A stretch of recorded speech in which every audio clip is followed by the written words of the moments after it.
नमस्कार. संघर्ष वृत्तवाहिनीमध्ये आपलं स्वागत. घेऊया ठाणे आणि आसपासच्या परिसरामधील घडणाऱ्या महत्त्वाच्या घडामोडींचा आढावा. मुख्यमंत्री एकनाथ शिंदे यांच्या मार्गदर्शनाखाली व किरण नागती यांच्या पुढाकाराने नौपाडा विभागात मंदिर स्वच्छता अभियान. अयोध्येतील श्रीराम मंदिराची प्राणप्रतिष्ठापना सोहळ्यानिमित्त नौपाडा विभागात प्रत्येक मंदिरात सण उत्सव साजरा करण्यासाठी पूर्वतयारी म्हणून मुख्यमंत्री एकनाथ शिंदे यांच्या मार्गदर्शनाखाली व नौपाडा विभाग प्रमुख तसेच स्वामी भक्त किरण विष्णू नागती यांच्या पुढाकाराने श्री स्वामी समर्थ संस्कार साधना केंद्रातील सेवेकऱ्यांनी नौपाडा विभागातील मंदिर स्वच्छता अभियान या माध्यमातून जास्तीत जास्त मंदिराची स्वच्छता सकाळी 6 वाजल्यापासून केली. श्रीराम मंदिर, भास्कर कॉलनी, नौपाडा, संतोषी माता मंदिर, ब्राह्मण सोसायटी, हनुमान मंदिर, गावडेवाडी, बीके बीन, तुळजाभवानी मंदिर, सर्व्हिस रोड, श्री साईबाबा मंदिर, भांजीवाडी, शंकर मंदिर, हिंदू कॉलनी, पंपिंग स्टेशन अशा विविध मंदिराची स्वच्छता या अभियानाअंतर्गत करण्यात आली. या अभियानात किरण नागती यांच्या नेतृत्वात संजय पवार, आनंद अशोक दिघे, राकेश साळुंके, रघुनाथ रसाळ, विजय डावरे, अशोक कदम, दिनेश सकपाळ, रमाकांत चौधरी, कमलाकर पाटील, हर्षल आठवले, तुषार लोकरे, मनोज पाफुले, जयराम पांचाळ, साहिल मिश्रा, अथर्व नागती व इतर स्वामी समर्थ संस्कार साधना केंद्रातील सेवेकरी तसेच नागरिक येथे सहभागी झाले होते. जय जय श्रीराम, जय जय श्रीराम, यावर रामचंद्र की. सर्व नागरिकांना आवाहन करण्यात येत आहे की सध्या डासांमार्फत पसरणाऱ्या डेंग्यू या आजाराचा प्रसार रोखण्यासाठी प्रत्येकाने पुढील प्रमाणे कार्यवाही करावी. डेंग्यू आजार एडिस इजिप्ती हा डास चावल्याने होतो. या डासांची पैदास साचलेल्या किंवा साचवलेल्या स्वच्छ पाण्यामध्ये होते. 8 दिवसांपेक्षा जास्त दिवस पाणी उघडे व साचून राहिल्यास त्यात डास अंडी घालतात. अंड्यांच्या अळ्या तयार होऊन पुढे डास तयार होतात. यासाठी आपल्या घरातील पाणीसाठे उदाहरणार्थ बॅरल्स, पिंपे, टाक्या, हौद, रांजणे इत्यादी दर आठवड्याला रिकामे करून घासून पुसून कोरडे करून पुन्हा भरावे. 1 दिवस कोरडा दिवस म्हणून पाळावा. पाणी साठ्यांना घट्ट झाकणे बसवावीत किंवा जुनी साडी, चादर, धोतर यांनी बांधून झाकून ठेवावीत, म्हणजे डास त्यात जाऊन अंडी घालणार नाहीत. घराच्या गच्चीवर, आजूबाजूला, अंगणात कोठेही पाणी साचू देऊ नये. भंगार सामान उघड्यावर टाकू नये. उदाहरणार्थ टायर्स, प्लास्टिक सामान, कुंड्या, टाकाऊ वस्तू इत्यादी. अशा सामानात पावसाचे पाणी साठून त्यात डेंग्यूच्या डासांची पैदास होते. घरातील कूलर्स, फ्रीजच्या पाठीमागील ट्रे हे देखील वेळोवेळी कोरडे करावेत. लक्षात ठेवा, नुसत्या फवारणीने डास घनता कमी होत नाही, तर त्यासाठी डास पैदास ठिकाणे नष्ट करणे ही आपल्या सर्वांची जबाबदारी आहे. कोणताही ताप अंगावर न काढता जवळच्या शासकीय रुग्णालयात मोफत औषधोपचार घ्या. अशा प्रकारे नागरिकांनी सहकार्य केल्यास डेंग्यूचा प्रसार रोखणे सहज शक्य आहे.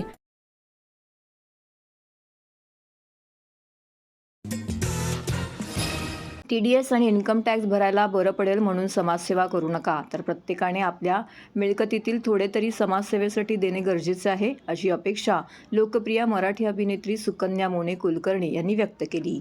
रामभाऊ म्हाळगी व्याख्यानमालेत सोमवारी सुकन्या मोने यांची मुलाखत माधुरी तामणे यांनी घेतली.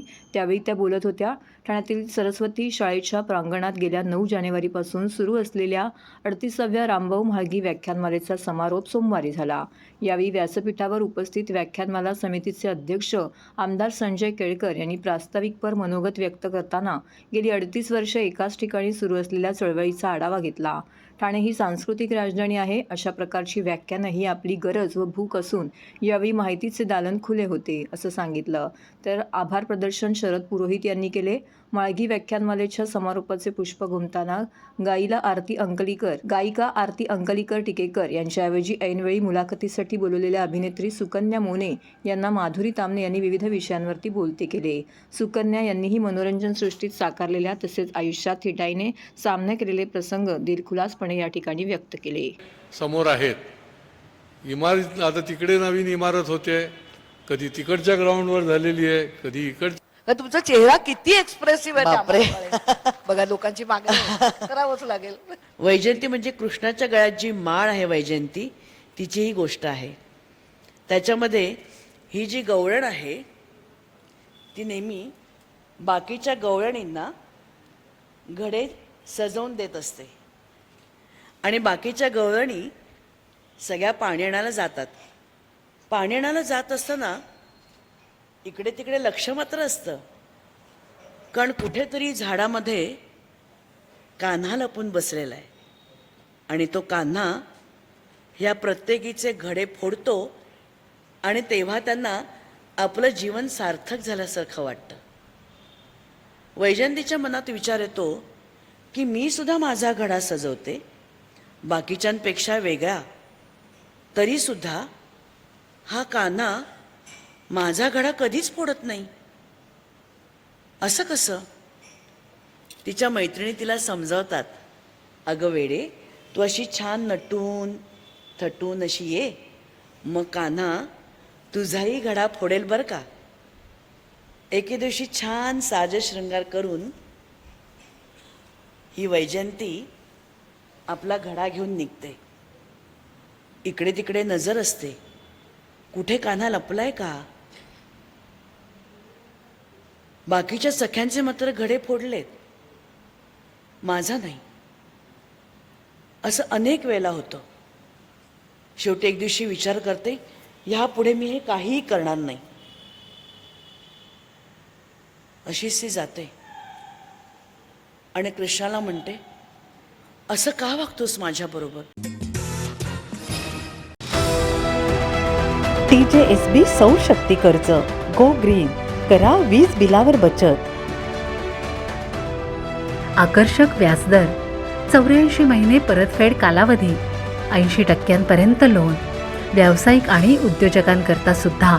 अधिक माहितीसाठी तुमच्या जवळच्या शाखेला भेट द्या किंवा संपर्क साधा. 1800-223-466 आणि 1800-266-3466.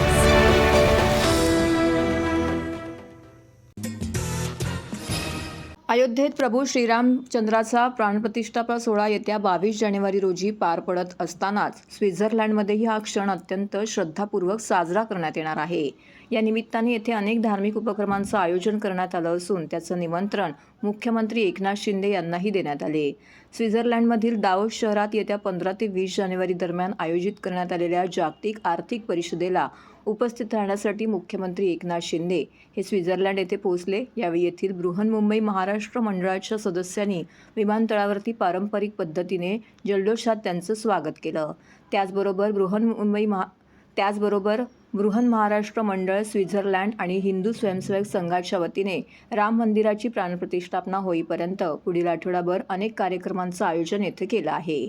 या प्रामुख्याने राम जप लेखन, हनुमान चालीसा, रामरक्षा पठण, सुंदरकांड पठण, सूर्यनमस्कार घालणे तसेच 22 तारखेला मंदिरात रामज्योती प्रज्वलित करणे अशा उपक्रमांचा समावेश आहे. आज दावोस दौऱ्यासाठी पोहोचताच मुख्यमंत्री एकनाथ शिंदे यांनी स्थानिक मराठी बांधव भगिनींनी या सोहळ्याचं निमंत्रण दिले. तसेच 22 तारखेला राम मंदिर प्राणप्रतिष्ठापना सोहळ्यात सहभागी झाल्यावरती त्याची ही सेवा प्रभू श्रीरामाच्या चरणी रुजू करावी अशी विनंती केली. या विनंतीचा स्वीकार करून त्यांनी दिलेल्या निमंत्रण पत्रिकेचा शिंदे यांनी स्वीकार केला. यावेळी राज्याचे उद्योगमंत्री उदय सामंत तसेच बृहन महाराष्ट्र मंडळ स्वित्झर्लंडचे सर्व सदस्य येथे उपस्थित होते. ठाणेकर मालमत्ता करदात्यांसाठी करातील व्याज माफी अभय योजना 31 डिसेंबर 2023 पर्यंत मालमत्ता करावरील 100% व्याज माफ. तसेच 1 जानेवारी ते 15 जानेवारी 2024 या कालावधीमध्ये मालमत्ता करावरील 75% व्याज माफ. त्याचप्रमाणे 16 जानेवारी ते 31 जानेवारी 2024 या कालावधीमध्ये मालमत्ता करावरील 50% व्याज माफ. तरी सदर व्याज माफीच्या अभय योजनेचा ठाणेकर करदात्यांनी लाभ घ्यावा. महानगरपालिकेच्या कोणत्याही संकलन केंद्रावर कर भरण्याची सोय आहे. ATM, डेबिट, क्रेडिट कार्डद्वारे कर भरण्याची सुविधा उपलब्ध करून देण्यात आली आहे. सोमवार ते शनिवार या दरम्यान सकाळी 10:30 ते सायंकाळी 5 वाजेपर्यंत संकलन केंद्राची वेळ असून करदात्यांच्या सोयीसाठी रविवारी संकलन केंद्र सकाळी 10:30 ते दुपारी 1:30 वाजेपर्यंत सुरू ठेवण्यात येत आहेत. यासोबतच ठाणे महानगरपालिकेच्या propertytax.thanecity.gov.in या संकेतस्थळावर ऑनलाईन पद्धतीने मालमत्ता कर भरण्याची सुविधा उपलब्ध करून देण्यात आली आहे. तसेच गुगल पे, फोन पे, पेटीएम आणि भीम ॲपद्वारे आपला कर सुलभतेने जमा करू शकता. ठाणे महापालिका क्षेत्रातील सर्व करदात्यांना विनंती आहे की आपण या व्याज माफी अभय योजनेचा जरूर लाभ घ्या आणि आपला मालमत्ता कर लवकरात लवकर महापालिकेमध्ये जमा करून महापालिकेस सहकार्य करा. धन्यवाद. आयुर्वेद सर्वांसाठी जीवनशैलीजन्य विकारांच्या व्यवस्थापनातील नवीन दृष्टिकोन हे तत्त्व स्वीकारून अखिल भारतीय आयुर्वेदिक महासंमेलनाच्या वतीने तसेच आयुष मंत्रालय, भारत सरकार यांच्या सहकार्याने ठाण्यात राष्ट्रीय आरोग्य मेळा व AIAC कॉन 2024 आयोजित करण्यात आला आहे, अशी माहिती एका पत्रकार परिषदेत देण्यात आली. रामगणेश गडकरी रंगायतन व श्री समर्थ सेवक मंडळ डॉक्टर मोसमार्ग ठाणे पश्चिम येथे 19 ते 22 जानेवारी 2024 दरम्यान सकाळी 10 ते सायंकाळी 6 या वेळेत आयुर्वेदिक महासंमेलन संपन्न होणार आहे. महासंमेलनाला प्रमुख पाहुणे म्हणून महाराष्ट्र राज्याचे मुख्यमंत्री एकनाथ शिंदे, अध्यक्ष म्हणून पद्मश्री पद्मभूषण वैद्य देवेंद्र त्रिगुणा, त्याचबरोबर Sarbananda Sonowal, doctor Mahendra Munjpara, Shrimati Aarti Ahuja, Vaidya Jayant Devpujari, doctor Manoj Nesari, ministry of AYUSH Bharat सरकार आणि वैद्य राकेश शर्मा इत्यादी मान्यवर उपस्थित राहणार आहे. तणाव नियोजन, वेदना व्यवस्थापन, योग आणि आयुर्वेद, संधिविकार व्यवस्थापन, योग, सत्ववजय चिकित्सा, स्वस्थ जीवनासाठी आयुर्वेद, आयुर्वेदातून रोगप्रतिकार शक्ती, आयुर्वेदातील त्वचा व केसांची काळजी, स्त्रीविकारांचे व्यवस्थापन, पचनविकारांचे व्यवस्थापन, आयुर्वेदिक दिनचर्या व स्वास्थ्यपूर्ण आहार, सामान्य जीवनशैलीजन्य विकारांचे व्यवस्थापन या विषयावरती आयुर्वेदिक तज्ज्ञांची मार्गदर्शक व्याख्याने आयुर्वेदिक महासंमेलनामध्ये होणार आहेत. नागरिकांसाठी कायचिकित्सा, जनरल मेडिसिन, त्वचाविकार, योग व डाएट, सर्जरी, स्त्रीरोग, बालरोग, नेत्ररोग, कान, नाक, घसा इत्यादी आजारांवरती मोफत रुग्ण तपासणी करण्यात येणार आहे. आयुर्वेदिक सल्ला देण्यात येणार असून OPD सुद्धा उपलब्ध असणार आहे. आयुर्वेदिक तज्ज्ञांमार्फत ही तपासणी विनामूल्य केली जाणार आहे. तसेच येथील मैदानामध्ये 55 नामांकित आयुर्वेदिक औषधांचे स्टॉल्स असतील, जे नागरिकांना सवलतीच्या दरात आयुर्वेदिक औषधं उपलब्ध करून देतील. तरी सर्वांनी या सुवर्ण संधीचा लाभ घ्यावा असं आवाहन यावेळी करण्यात आलं आहे. आयुष मंत्रालय दिल्ली आणि अखिल भारतीय आयुर्वेद महासंमेलन यांच्या वतीने ठाण्यामध्ये आयुर्वेद मेळावा आयोजित करण्यात आलेला आहे.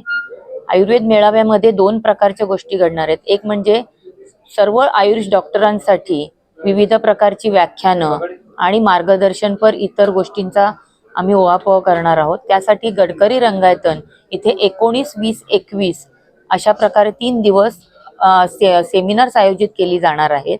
आणि त्याच्याबरोबरच समोर शिवसमर्थ शाळेचं जे पटांगण आहे तिथे भव्य आयुर्वेद मेळावा आयोजित करण्यात आलेला आहे. आयुर्वेद मेळाव्याचं उद्दिष्ट असं आहे की सर्वसामान्य जनतेपर्यंत आयुर्वेद कसा पोचला जाईल. तसं मी प्रसारमाध्यमांना पुन्हा सांगू इच्छिते की आयुर्वेद चिकित्सा ही सगळं काही झाल्यानंतर, सगळ्या आजारावरचे सगळे उपाय थकल्यानंतर शेवटचा उपाय म्हणून तिच्याकडे बघितलं जातं. तशी न राहता प्रथम उपचार पद्धती म्हणून लोकांनी त्याकडे पाहावं आणि त्यासाठी आमचा आटोकाट प्रयत्न राहणार आहे. तर हे होतं संघर्ष वृत्तवाहिनीचं आजचं बातमीपत्र. उद्या पुन्हा भेटू याच वेळी याच ठिकाणी ताज्या घडामोडींसह. तोपर्यंत नमस्कार.